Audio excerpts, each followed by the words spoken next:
Tonight, a CBC News exclusive. Why women are much more likely to be hurt or killed in car crashes. We have the stunning new research. What we saw today was unconscionable. New images inside U.S. border centers show severe overcrowding, standing room only cells, and migrants begging for help. I'm angry that she's gone, and I'm angry that we don't have answers yet. And frustration 6 months after the deadly Ottawa bus crash.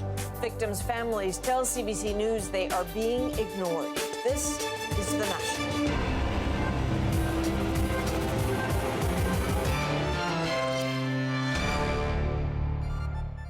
CBC News has obtained exclusive access to new research on automobile crashes. A study of nearly 23,000 collisions that reveals two things. First, the University of Virginia study finds that vehicles across the board continue to get safer. But second, women are not as safe as men. The odds of a woman sustaining a serious to fatal injury in a head-on collision are significantly higher than they are for a man. And Aaron Saltzman closed in on one reason: decades of safety research with crash test dummies based on men. Test will commence in 4 seconds. In automotive research, the best way to learn how to make vehicles safer is to destroy them.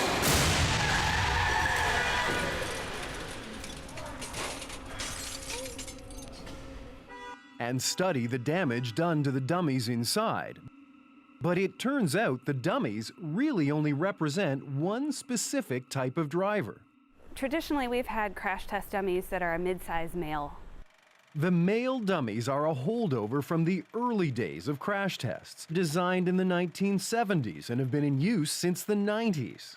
This is the dummy that began development in the year 2000 and still isn't finished. New dummies can take decades to develop, in part because they're far more sophisticated than they appear, closely mimicking parts of the human anatomy with dozens of data points. This guy has between 120 and 150 different data channels. But he's still a guy. And all these years of male-based data collection appears to have had an enormous impact on the safety outcomes of females in vehicles when compared to men. A new study about to be released by researchers at the University of Virginia has found the odds of a female sustaining a serious to fatal injury in a collision are now 73% higher than they are for a male. There are a few female dummies, but they're just scaled down males, which don't really represent women at all. Differences in fat distribution, differences in muscle strength. You have differences in bony alignment. The pelvis is different. I mean, there's just a huge number of things that suggest that females are not smaller males. Carolyn Roberts is one of several researchers at the University of Virginia trying to pinpoint why women are more vulnerable in car crashes. You have a 3-point seat belt. So how does that sit on top of the breasts? Does it move more easily if I lean out and now I have a more complicated chest geometry than a male? Is that problematic? We don't know. She says there's never been a study on how breast tissue affects seatbelt placement. There may also be other reasons why women are more at risk. Throughout the menstrual cycle, stiffnesses and joint ranges of motion change. So there could be a time during the menstrual cycle at which a female is more susceptible to injury. At least one automaker is paying attention. Volvo studied 40 years of actual crashes and also found women to be more at risk.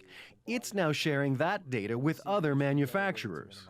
The intent was to make sure we design cars that are safe for everyone. And of course, there's differences in males versus females, and that comes through, and that needs to be taken into consideration when you build the car. That means paying more attention to gender differences when it comes to research and design, which should ultimately improve the safety of everyone. Aaron Saltzman, CBC News, Ruckersville, Virginia. So as you heard, while the gender gap for automobile safety is glaring, when it comes to safety generally, model year matters for everyone.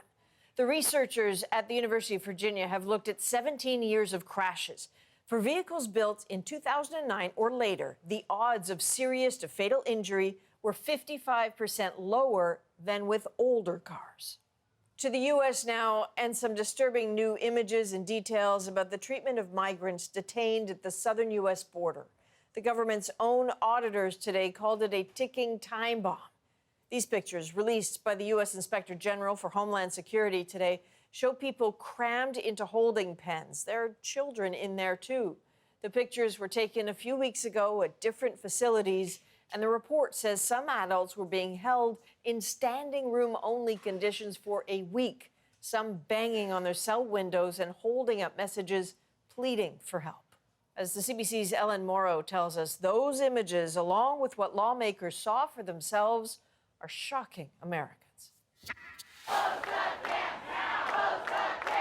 Across the U.S. today, outrage on the streets. I cannot bear the fact that children are sleeping on concrete with aluminum foil as their cover. The new images showing the dire conditions at migrant facilities came in a memo from the Department of Homeland Security's Inspector General, calling on the agency to take immediate steps to alleviate dangerous overcrowding and prolonged detention of children and adults.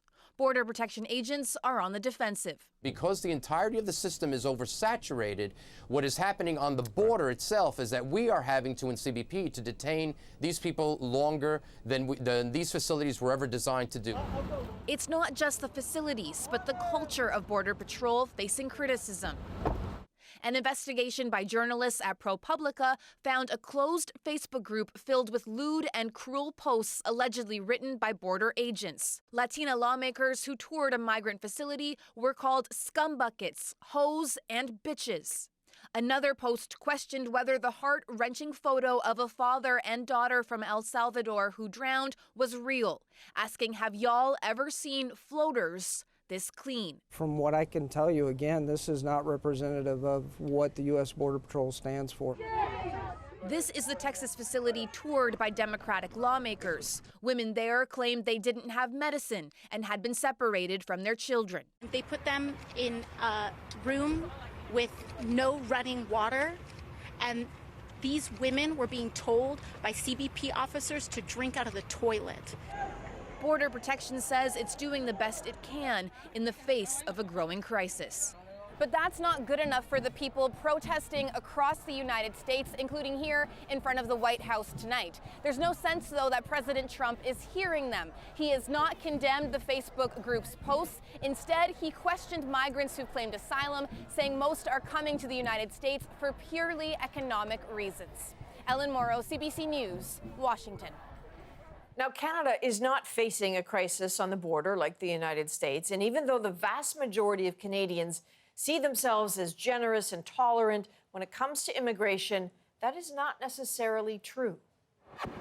In our survey of Canadians, CBC News teamed up with Public Square Research and Maru Blue, polling more than 4,000 people. They discovered some growing anxiety, division, and fear, especially over the cost of living. And few see politics as the answer. There are some brighter spots. More than 75% are proud of how tolerant Canada is. 85% call themselves LGBTQ friendly. But there's a shadow even there. 65% say Canada goes too far in accommodating all groups. Now, overwhelmingly, Canadians do agree this is and should remain a welcoming country. But when it comes down to exactly who should be welcomed, that's where it gets a little murky. Cameron McIntosh looks at the cracks in our cultural mosaic. I could take my car home. 3 years in Canada. His kids are thriving in English, but Alamayu Bayena still struggles with it. Yet he feels welcome. Very, very friendly. By taking care. Yes, good. In the 90s, he fled Ethiopia and lived in a refugee camp in Sudan for 25 years before coming here. It surprises him the poll suggests a majority of Canadians don't support having more refugees here. Maybe they don't understand why we came here. When it comes to who should be coming to Canada, opinions are mixed, especially when it comes to refugees. Many Canadians see no distinction between crossing a border to claim asylum with illegal migration. 74% say we should accept immigrants regardless of ethnicity, but only 43% agree we should accept more refugees, while 64% say illegal immigration is a problem. Oh my God, this is a touchy subject. If we're going to keep, letting them in, then they're going to overrun us. Canadians aren't alone in these feelings. The global rhetoric over migration and refugees has been on a raging boil. We have to have the wall. If anything, it shows how much we need the wall. I think people have used more and more detrimental and dehumanizing language. Dorota Blumczynska was a child refugee from Poland. Now she helps to settle refugees. She says prejudices are hardening. When we've described people as illegal, or when politicians have described refugee claimants as jumping the queue, it has really distorted the reality. 54%, meanwhile, say accepting too many immigrants will change Canada. Your turn, is that? Diana would rather the question focus not on where people are coming from, but why they're coming. They don't know the meaning of freedom.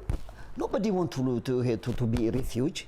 Last year, refugees and accepted asylum seekers made up 13% of newcomers to Canada. The rest were mostly skilled workers. 76% of those polled say that's where Canada should focus its immigration efforts, in a country that prides itself on being open, but just not to everyone.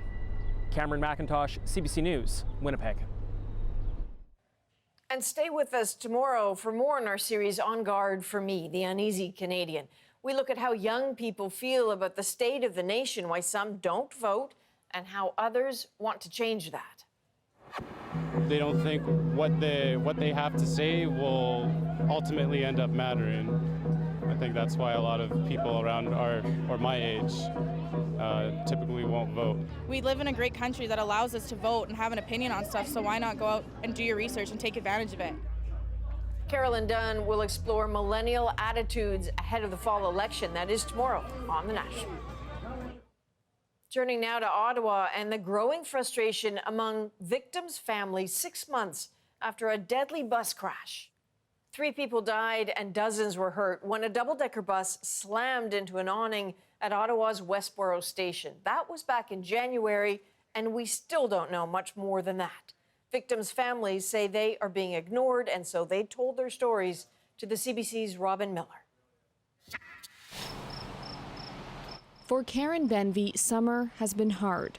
The gardens her mom planted are in bloom, a constant reminder of a devastating loss. I still feel like it's a joke, and she's just going to pick up the phone one day and call. Her mother, Judy Booth, was one of 3 passengers killed in the Westboro bus crash, just days before the family was set to celebrate a late Christmas. Now, nearly 6 months later, they're still waiting for answers. Was it a driver error? Was it a faulty part on the bus? Was it just too icy on that roadway? These are all things that they have control of. So it would be really nice to hear what they're going to do to make it better so that nobody else has to go through this. In a written statement, the city acknowledges the process can be frustrating, but staff following protocol can't say anything about the police investigation. Jack Van Beek says that silence is hard to bear.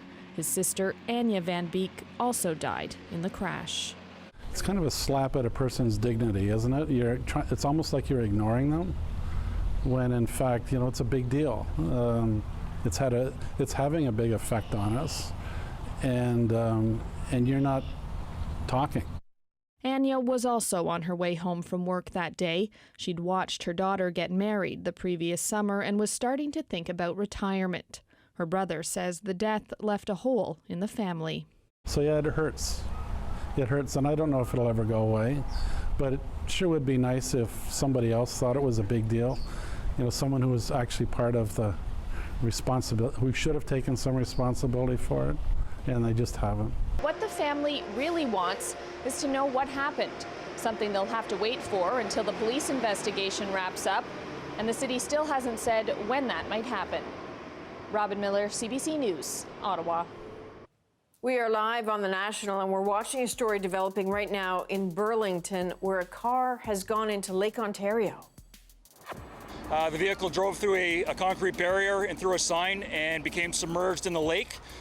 That car is about 40 feet or 12 meters out into the water. At this stage, police have not confirmed who was in the vehicle, but witnesses reported seeing 2 people inside. Members of the dive unit are on scene, and crews are treating this as a recovery mission. And mystery surrounds the deaths of 14 Russian sailors in a submarine fire. Russian President Vladimir Putin will not name the vessel, saying only it was used for research, but the defense minister has been sent to the Arctic port to investigate. Russian media report it was a nuclear-powered sub surveying the ocean floor, and some observers suggest it might be a vessel capable of disrupting communication cables on the ocean bed. And an icon of the American auto industry, Lee Iacocca, has died from complications from Parkinson's disease. Known as the father of the Ford Mustang before being fired from the company, he then went on to save Chrysler from bankruptcy in the 80s, even putting himself in the commercials. Iacocca was 94. A post-mortem is pending on the body of a man who fell from the wheel well of a plane in London. Now, it's likely he froze to death long before he ever hit the ground.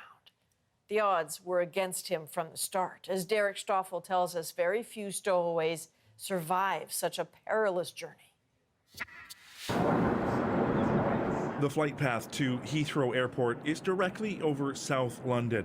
Flight KQ-100 from Nairobi in Kenya on Sunday was captured on a security camera. It's thought a man was concealed in the landing gear compartment of the Boeing 787. The body plummeted about a kilometer from the plane, landing in a backyard belonging to one of those houses just behind me. The stowaway landed here on a concrete path and some astroturf. Witnesses say a man was sunbathing in the backyard, only about a meter away from where the corpse landed. One particular neighbour who, as I understand it, saw the remains of this body is obviously quite shocked. Security at some airports in Africa isn't as tight compared to airports in the West, but after 9/11, security checks at Nairobi's airport were increased. Still, as this BBC documentary shows, and he would have had to climb up as quickly as possible along this bit of metal and then into the wheel arch. It's not physically difficult to get into the landing gear compartment. Surviving, though, is nearly impossible. On long-haul flights, planes fly at an altitude of more than 11 kilometers, where it can be minus 60 degrees Celsius. So chances of dying through the cold is very great as well. It's a 9-hour flight from Kenya. It's unlikely they will have survived that, but then the stowaway has to face the fact that the gear is going to come down on approach to land. If they're unconscious, they'll fall out of the undercarriage. When the Kenya plane landed at Heathrow, police found food, water, and a bag in the landing gear compartment. British authorities are now trying to identify the stowaway, and they're working with officials in Kenya to figure out how the man got on board the plane in the first place. Derek Stoffel, CBC News, London. So sadly, this is far from the first incident of its kind in Britain. It seems to happen at least once every few years. In one awful case from 2001, 2 young teens were found dead in a wheel well at Gatwick. Here in Canada, 2 men survived a trip to Toronto in a wheel well in 1990, and a man survived a flight to Dorval in 2002. But a month later, a man was found dead above the landing gear on a plane in Toronto. Still ahead on The National, what going digital actually means for your library. And later in our moment, bringing the Stanley Cup home to Calahoo, Alberta. When you're playing as a player and, whether you're coaching, you're always thinking about, if you win, what would you do with your day with the cup? And I always dreamt of bringing it back here and, letting people enjoy it. But first, you've probably heard the expression crazy like a fox. Well, maybe we should swap crazy for intrepid. Last year, researchers fitted this young Arctic fox with a GPS tracker and then released her back into the wild on a remote Norwegian island. And now we finally know what she's been up to. Some international travel. So starting in Spitsbergen, she went roaming last March, first east, then north, then west, all the way to Canada. A journey of 3,500 kilometers in just 76 days. Researchers were blown away when she popped up on Ellesmere Island last July, but sadly her tracking device conked out about 5 months ago. So We can only assume she's still enjoying some Canadian hospitality.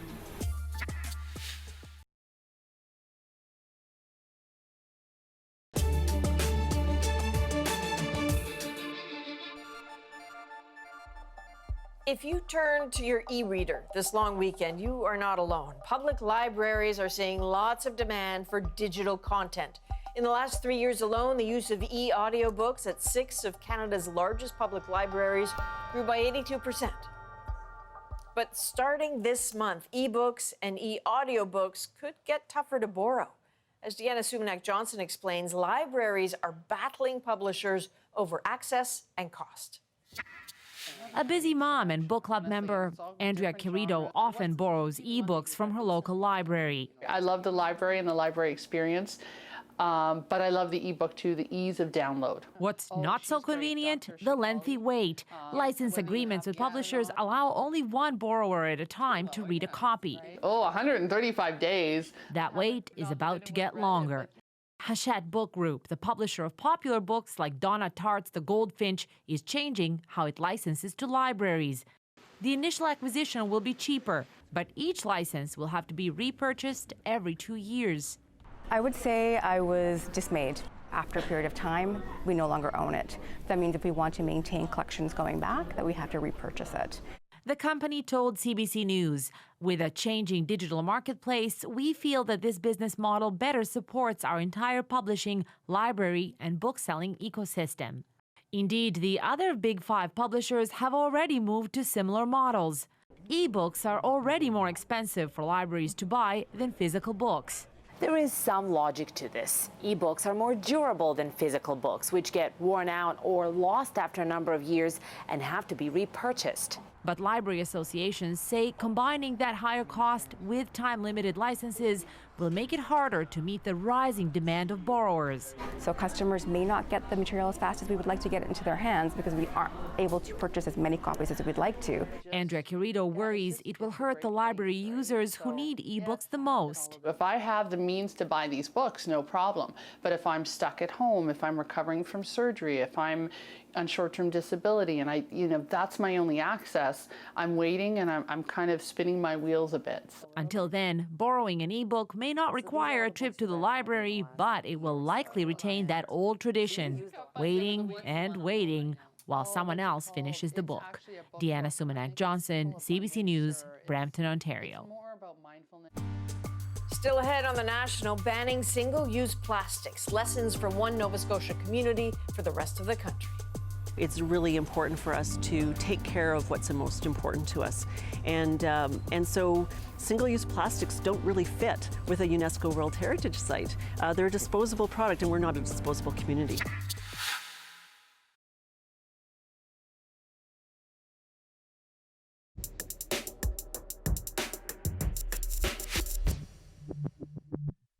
I think that's exciting. It's nice to be the first to start something like that that's environmental friendly. It's day 2 of PEI's groundbreaking ban on single-use plastic bags, and islanders seem eager to comply. I think the plastic bags are really sucky. I'm very pleased that it's happening. And PEI, yes, pretty well first. Thank you so much. Indeed, Canada's smallest province now leads the country in taking such a big step. The new law aims to reduce its annual consumption of 30 million plastic bags. If we have 30 million plastic bags, we don't want to replace them with 30 million paper bags. The goal is to increase the use of reusable bags and to eliminate the use of plastic bags.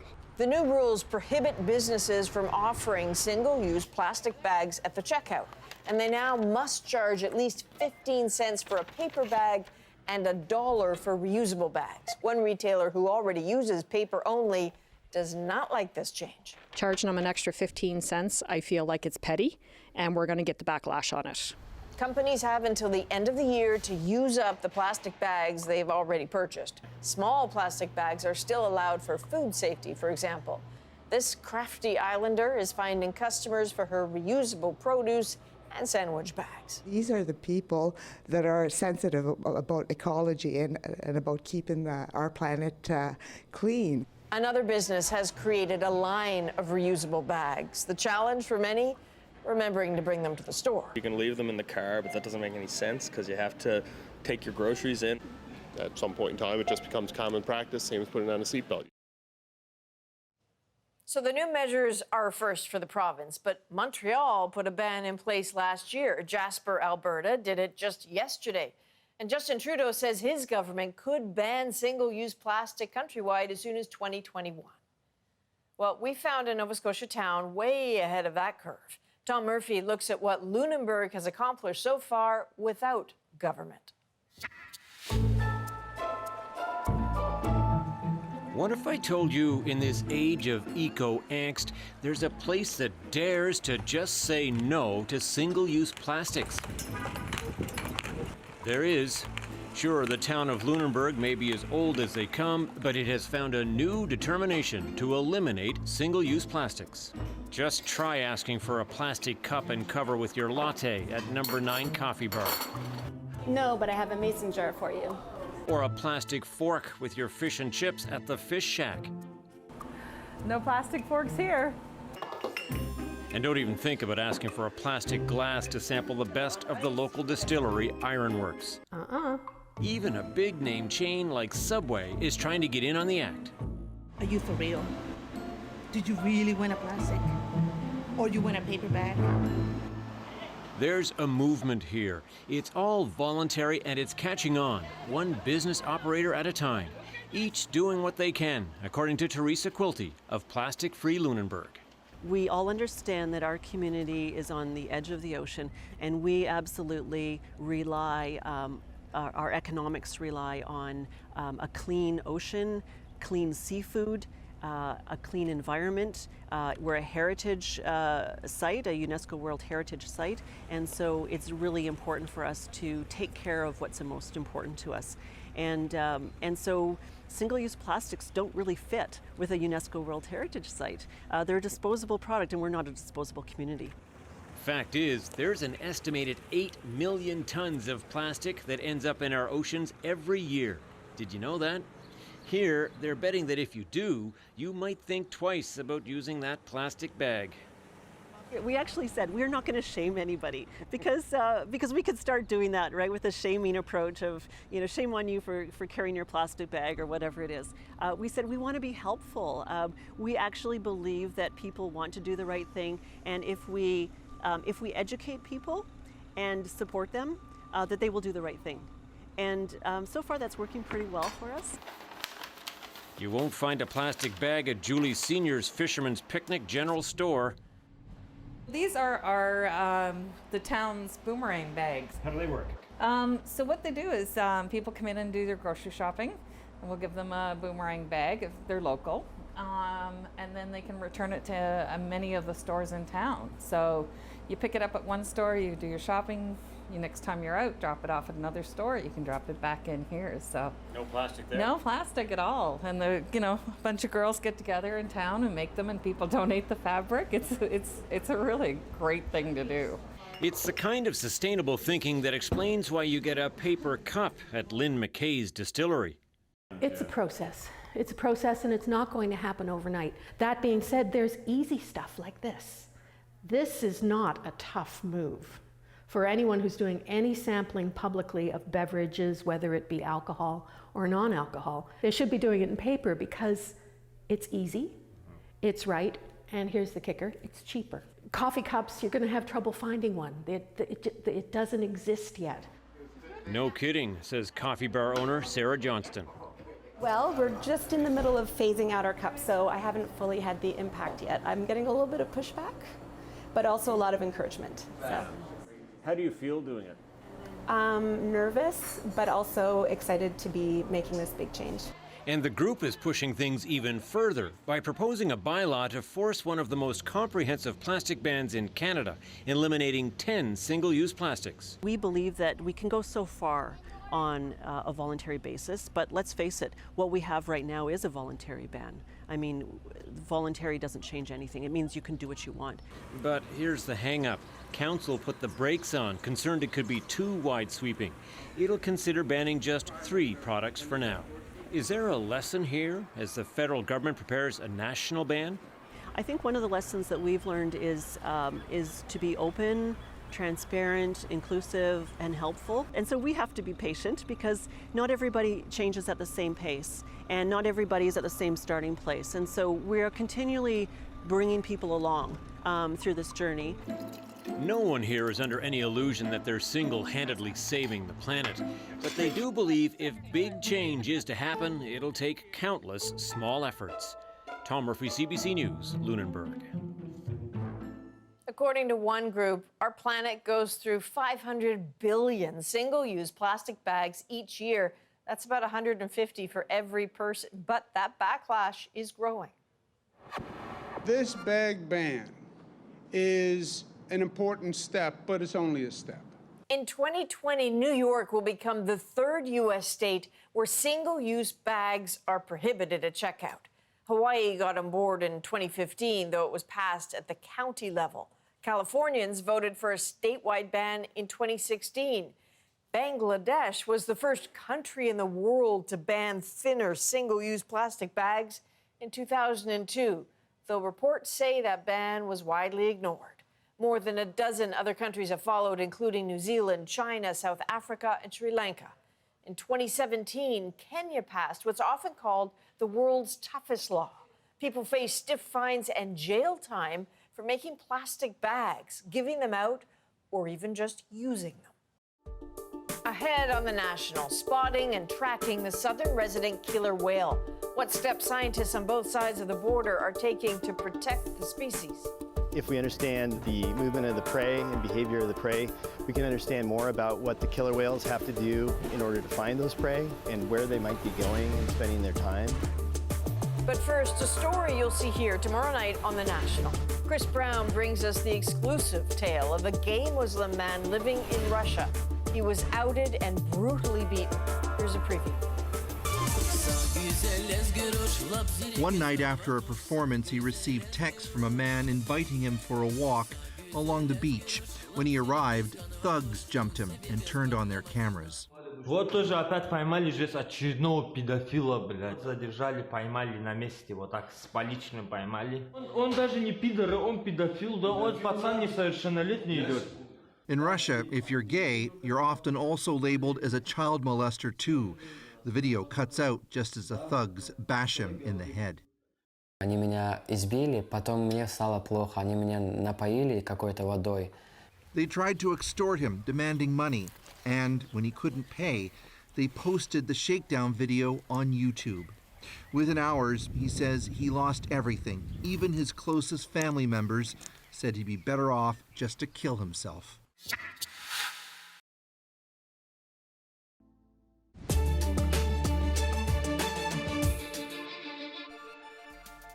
Nike has axed plans to release a USA-themed shoe over concerns about racist undertones. That shoe has the Betsy Ross flag image on the back, a flag sometimes used by white supremacist groups. The Wall Street Journal says Colin Kaepernick told the company he found it offensive. Arizona's governor is not a fan of this decision, saying Nike has bowed to political correctness. The state has now withdrawn a $1 million grant for the company to build a new factory there. And a rare sight over South America today, a total solar eclipse turned the afternoon sky dark, if only for a few minutes. You become overwhelmed because even with today's technology, we can't copy that. So I think that's just something mystical. Scientists use this rare opportunity to study the corona. That is, the outermost part of the sun's atmosphere can only be seen during a total eclipse. Also tonight, we are keeping a close watch on Mumbai. More than 20 people were killed there today when monsoon rains caused a wall to collapse. The city has not seen rain this heavy in a decade. One suburb reported nearly a meter in 24 hours. Streets and railways are flooded, air traffic disrupted, schools and offices closed, and officials are predicting more rain in the coming days. And it's whale watching season in BC, but the endangered southern residents have not been seen in their usual feeding grounds. With only 76 left in the wild, scientists on both sides of the border are worried that they aren't finding enough to eat. So they're teaming up to tag Chinook, the whale's main food source. Briar Stewart got an up-close look at how it's done. If you spotted the Zephyr trawling off the coast of Washington state, you might think this is one of the many fishing vessels in the area. It's going to be enough for 5 hooks. But this is not your ordinary fishing trip. There you go. Get a good fight.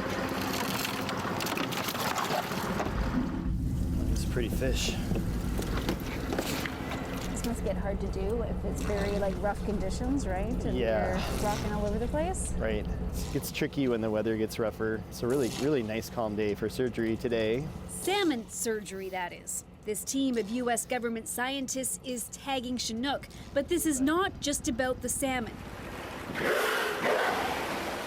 That's because the salmon are the main prey for the endangered southern resident killer whales.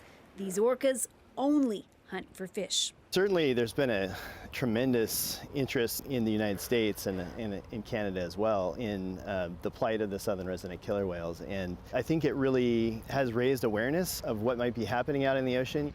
On board the boat, once the salmon are caught, they're put in a mixture of clove oil and water, which acts as an anesthetic. They're then cut open. An acoustic tag is inserted into their abdomen. Afterwards, they're stitched back up and then moved in to the recovery unit, basically a cooler with ocean water. You can see he's already waking up. It'll just be another minute or so and he'll be upright and looking feisty, and then we'll let him recover a little bit longer and release him. The tags communicate with receivers that have been placed in the ocean. 560. This crew is hoping to tag 300 juvenile Chinook. And similar work is going on off the coast of Vancouver Island, where researchers with the University of British Columbia are tagging 100 adult salmon. It's all part of an effort to track the dwindling populations. If we understand the movement of the prey and behavior of the prey, we can understand more about what the killer whales have to do in order to find those prey and where they might be going and spending their time. A pod of southern residents was spotted near Tofino, BC at the end of May, and scientists were overjoyed when a new calf was swimming alongside them. Just last year, another image caused dismay. This mother carried around her dead calf for 17 days in an apparent act of grief. They're normally here throughout June, but they aren't around this year. Wow, aren't these guys beautiful? So it's the transient killer whales that have been delighting tourists in the waters between Vancouver and Victoria. They're a different type of orca. What a nice big line of whales. They're thriving because, unlike the resident orcas, a whole group of them. Aww. They will happily munch on one of the many seals in the area. By now, I am quite sure that they have had something to eat.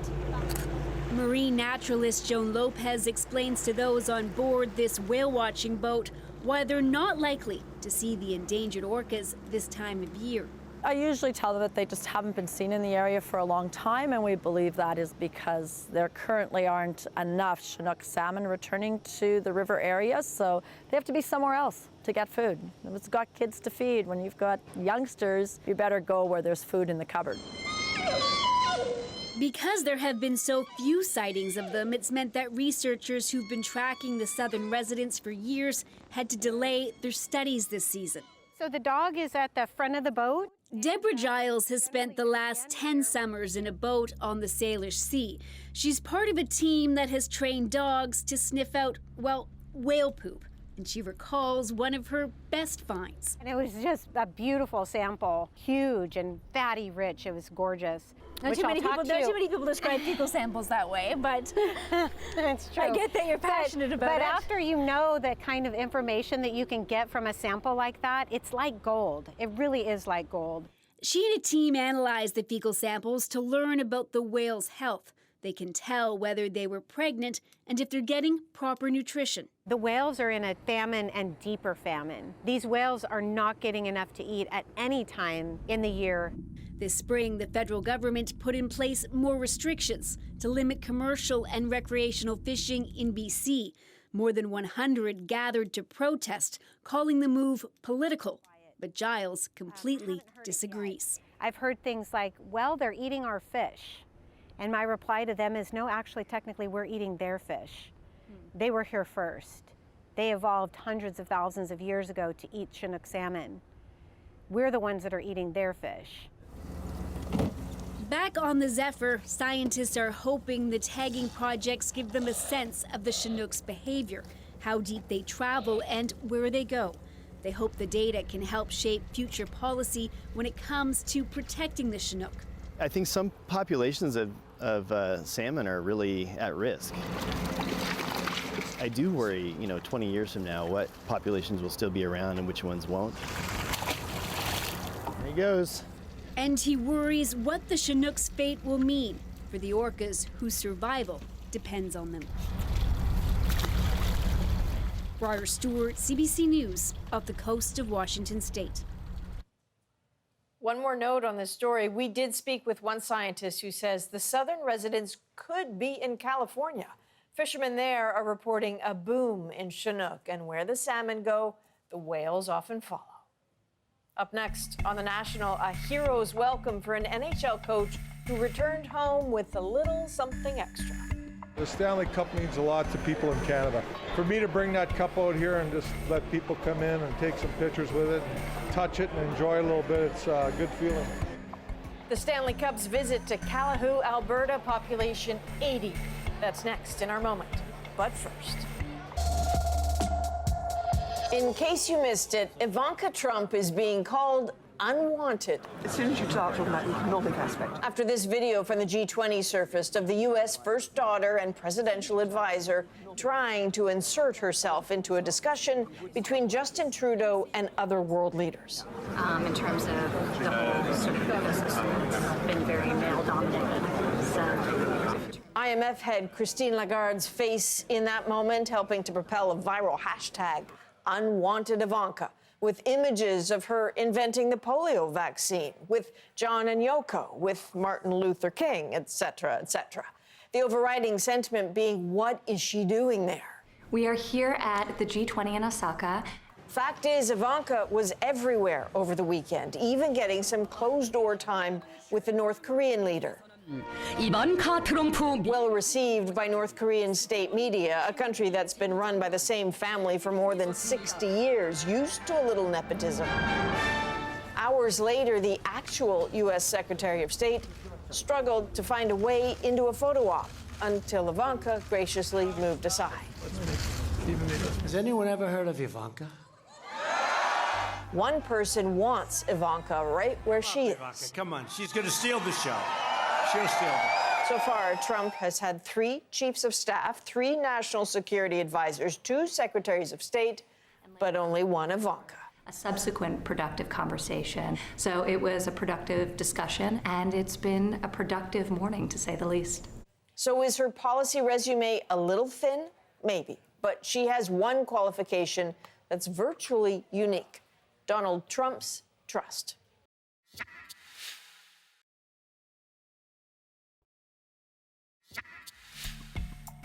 Calahoo, Alberta has a population of 80, but this small town saw hundreds of people today when the St. Louis Blues head coach brought the Stanley Cup to his hometown. So a packed arena filled with hockey fans and not just Blues fans lined up today to meet the coach and get a photo with that legendary cup. Craig Berube is one of the first Indigenous coaches in the NHL. His homecoming is our moment. Always dreamt of bringing it back here and, letting people enjoy it, my family and friends. And that's exactly what's happening. It's just pretty special today. I'm, happy for the people to come out and, enjoy the cup. It means a lot to them out here, whether they're an Oiler fan, a Blues fan, a Philadelphia Flyer fan, it doesn't matter. The Stanley Cup means a lot to people in Canada. For me to bring that cup out here and just let people come in and take some pictures with it and touch it and enjoy it a little bit, it's a good feeling. I was fortunate enough to have real good people around me as a kid and be brought up and playing sports and driving us everywhere and doing all the things they've done. So to give back like this, that means everything to me. And he's very modest because he means everything to them. Roger and Ramona, his parents, were there. His coach from his days playing in Williams Lake was also there. And in case you have any bright ideas about him moving, he has just signed a 3-year extension with the St. Louis Blues. Sorry about that, Leafs fans. That is a national for July the 2nd. Good night.